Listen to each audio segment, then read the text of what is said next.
Assalamualaikum warahmatullahi wabarakatuh. Salam anak muda. Ketemu lagi dengan Bang Jujum di YouTube-nya GPS Channel. Ada yang spesial. Jadi selalu di YouTube-nya Bang Jujum itu menghadirkan sesuatu yang spesial. Jadi yang spesial itu bukan hanya nasi goreng sama martabak, acara juga harus spesial.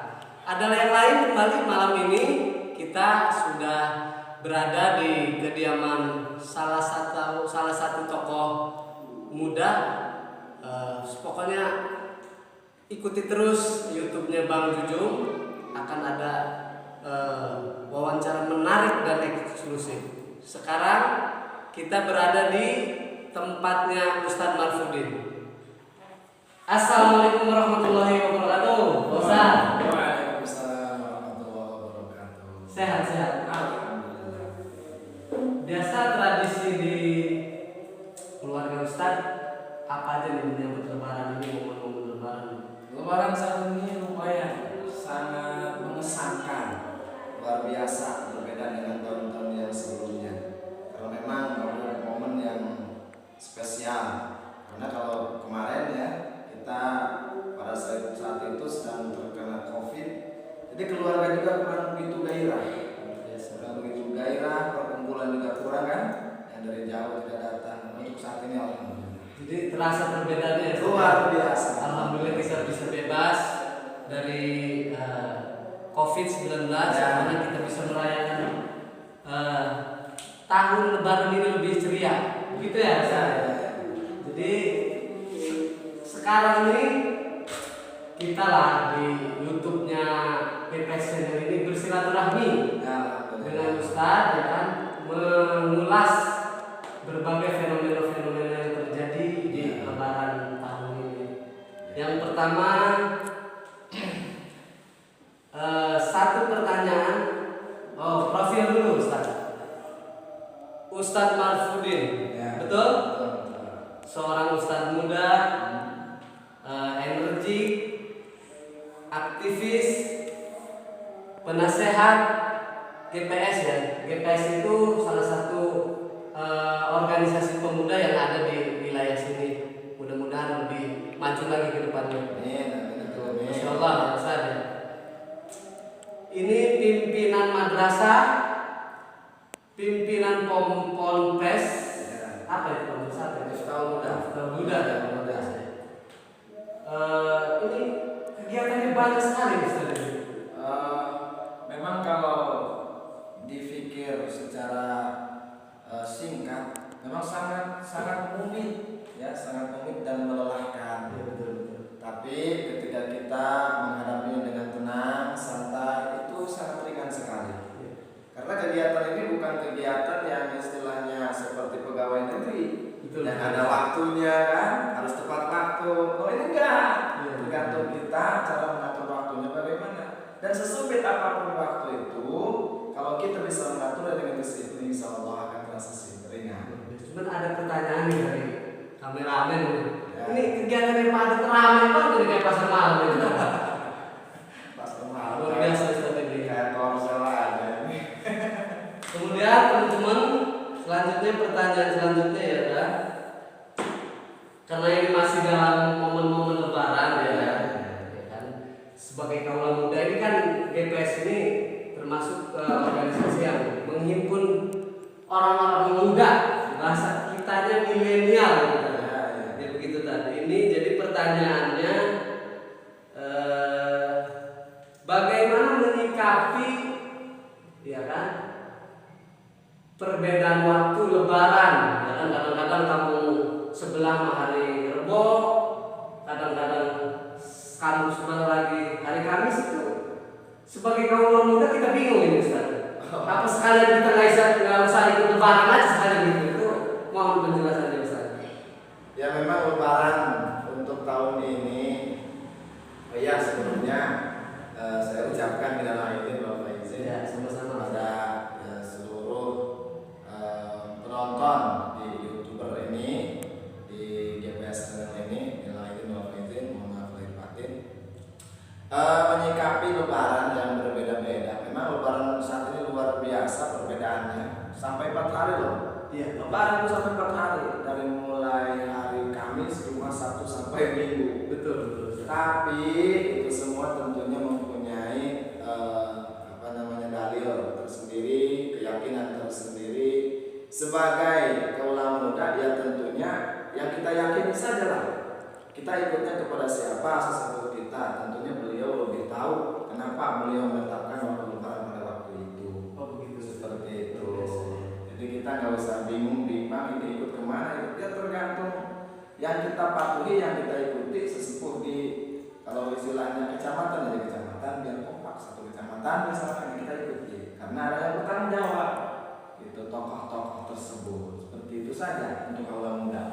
Nah, kalau ada pertanyaan seperti ini Ustaz, Ya. maksudnya kita kan hidup bernegara ya, tentunya negara Indonesia, negara Indonesia yang kita cintai. Itu kalau ikut pemerintah itu menurut Ustaz bagaimana ya Ustaz?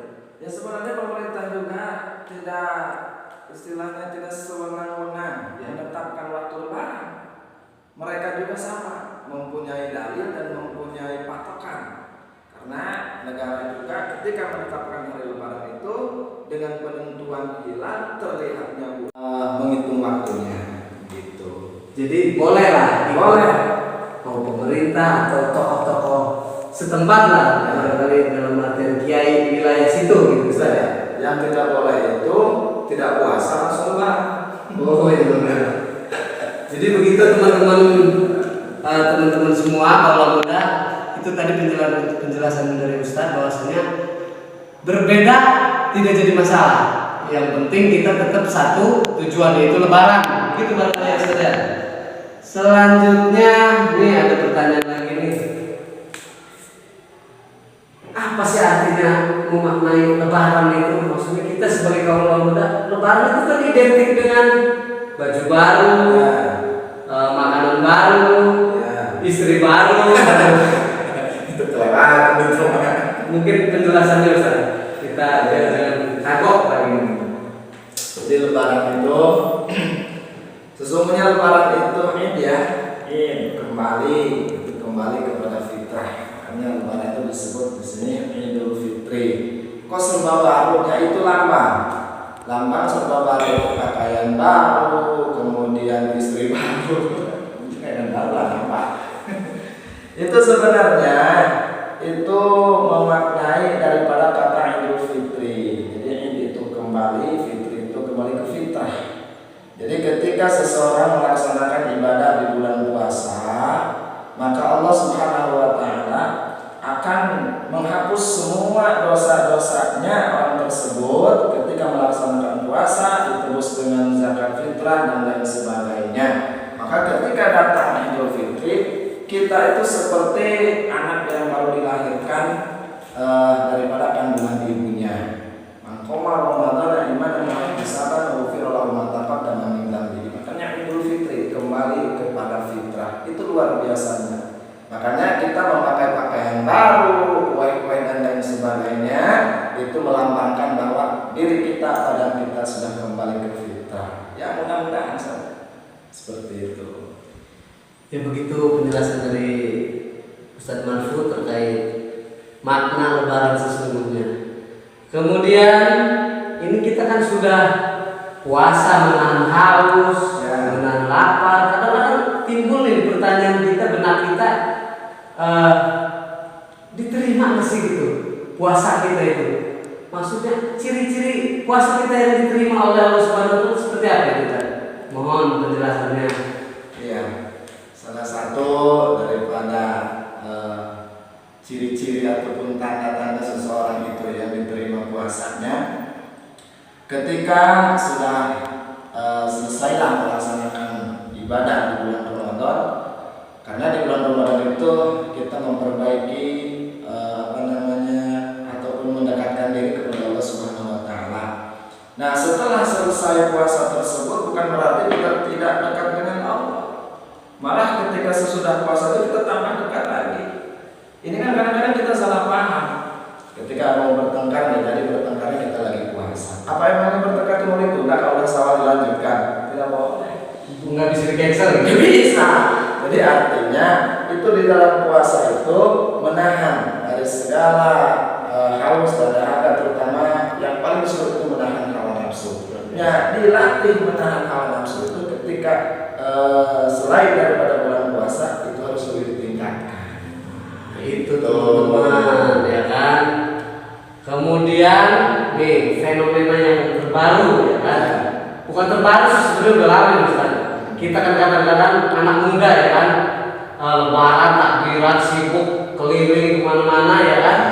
Kemudian pas sholat Idul Fitri ini malah kesiangan kan.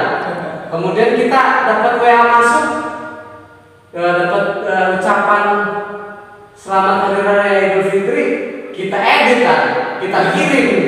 Itu bagaimana itu Ustaz? Maksudnya cara-cara kita itu meminta maaf lewat WhatsApp itu bagaimana tadi itu? Ya. Mohon penjelasannya Ustaz. Memang ketika malam takbiran, takbir keliling itu menyerukan kebesaran Allah Subhanahu wa taala. Memang disunahkan malam itu untuk bertakbir. Kemudian kita keluar sana, maksudnya apa? Memeriahkan bulan suci Ramadan yang diakhiri dengan takbiran tersebut. Adapun ketika dia tidak melaksanakan salat Id, ya sebaiknya kalau mempunyai sifat seperti itu, ya sebaiknya jangan ikut-ikutan takbir keliling segala macam. Kalau memang seperti itu mah dengan di rumah saja gitu.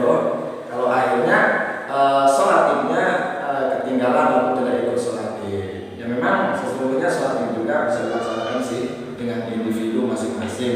Toh walaupun ketinggalan berjamaah juga bisa ada waktu, yang penting belum masuk kantor itu masih bisa melaksanakan salat Id di rumah masing-masing. Kemudian dengan mengucapkan minal aidin wal faizin melalui WhatsApp, editan ya dari orang lain, kemudian kita kirim ke teman-teman, itu tergantung niat kita. Apakah dengan kita sungguh-sungguh meminta maaf, gitu kan? Dan itu juga akan masuk satu pahala lah itu bagi kita, karena memang kita ini di zaman sekarang ini dimudahkan gitu loh. Iya, betul. Dimudahkan. Pada hakikatnya Allah yang menciptakan kemudahan itu gitu. Jadi karena jarak kita jauh ke sana kan, yang ada di luar negeri sana, mana mungkin kita ke sana datang berjabat tangan gitu. Tanpa kita bertemu tatap langsung apa sama gitu. Nah, itu kan kegiatan kita. Luar biasa. Memang benar-benar kita minta maaf, insyaallah. Itu dia teman-teman ya kan. Mungkin lewat bincang-bincang ini ada pencerahan lain ya, amin. Kemudian pertanyaan selanjutnya nih Ustaz. Seiring berkembangnya zaman ya kan, teknologi itu pesen-pesen nih supaya anak muda itu kalau sekarang bijak lah menggunakan media sosial, TikTok ya kan, jangan asal-asal lah gitu. Silakan Ustaz, monggo. Iya, memang media sosial itu ada sisi negatifnya, Betul. ada sisi positifnya. Dari situlah kita harus bisa mencari mana yang harus kita lakukan dan yang mana yang harus kita tinggalkan.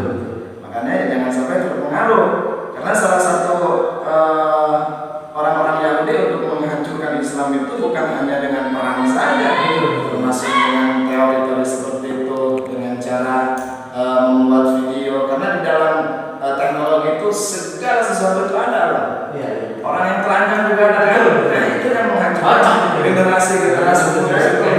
Makanya ya kita harus bisa menyikapi, kita harus bisa membedakan mana yang terbaik dan yang mana yang tidak baik. Awas itu. Artinya kita harus bijak ya, bijak dalam menggunakan media sosial gitu teman-teman. Ya begitu ya. Makanya itulah ya, salah satu politik orang-orang Yahudi ingin menghancurkan generasi-generasi Islam. Dia tidak akan pernah ridho sampai yaumil qiyamah. Walantar doang kalau Yahudu walan Nasara hatta tattabi'a millatahum. Orang-orang Nasrani, orang-orang Yahudi tidak akan ridho sama orang-orang Islam, sehingga atau kecuali dia sudah ikut sama mereka. Bahkan ada yang terbarukan, ada istilah jempolmu harimaumu. Maksudnya hati-hatilah dalam bermain gadget barangkali. Salah ketik aja langsung kita bisa masuk penjara, ITE, macam-macam. Harus bijak dalam menggunakan media sosial tentunya. Oke, terima kasih Tan. Waktunya kita tahu Ustaz sibuk lah ya. Kita udah setahun yang lalu tadi nih. Kita minta izin sama manajemen ya. Luar biasa ini Ustaz muda ya kan. Terima kasih juga atas kedatangannya, silaturahminya. Setahun yang lalu baru kita bisa ngobrol bincang-bincang dengan Ustaz luar biasa ini. Kita bisa diberikan kesempatan Allah Subhanahu wa taala. Moga-moga semoga sukses lah. Amin. Terakhir Tan, pesan-pesan nih untuk kita ada bimbingan ya. Artinya kita ada organisasi pemuda di wilayah kita, tolong minta masukannya supaya lebih semangat. Oh gitu ya. Untuk GPS itu singkatan ya, Generasi Pemuda Kampung Sikalapa. Betul. Ya, pemuda itu adalah tulang punggung di masa depan, tulang punggung masyarakat. Ada peribahasa Subhanallah memberikan buat pemuda sekarang, anak muda sekarang yang akan menjadi kekuatan di hari esok. Makanya untuk teman-teman GPS, kita jangan terfokus ke hiburan saja, tetapi kita harus berusaha mendalami ilmu terutama dalam kegiatan beragama. Contohnya seperti bisa azan, qomat, kemudian menaikkan khotbah, menjadi bilal, kegiatan-kegiatan di kampung. Kenapa? Karena ke depan tentunya orang-orang yang sekarang sedang aktif di situ akan mengalami masa tua, dan siapa yang akan maju? Betul ya teman-teman GPS gitu. Istilah kata kita dalam berkegiatan itu harus balance ya. Balance bisa. Ya kemana saja kita masuk ya. Kegiatan kepemudaan oke. Ketika kegiatan orang tua pun kita siap terjun. Siap. Itulah pemirsa ya kan. Bincang-bincang seru dengan Ustaz Marfu. Semoga malam ini apa yang kita bincangkan Ustaz ya bermanfaat bagi kita semua. Umumnya bagi kita ya di sini karena kita ini apalah gitu maksudnya tadi ya. Mungkin itu ya Ustaz ya. Terima kasih atas waktunya. Terima kasih, salam untuk keluarga. Kami pamit. Jadi demikian teman-teman, tadi berbincang-bincang seru kita dengan Ustaz Marfu, semoga bermanfaat. Jangan lupa sekali lagi kami mengingatkan, Bang Juju mengingatkan, jangan bosan-bosan untuk subscribe dan nyalakan tombol notifikasi supaya dapat video-video terbaru dari kami. Salam anak muda. Assalamualaikum warahmatullahi wabarakatuh. Waalaikumsalam.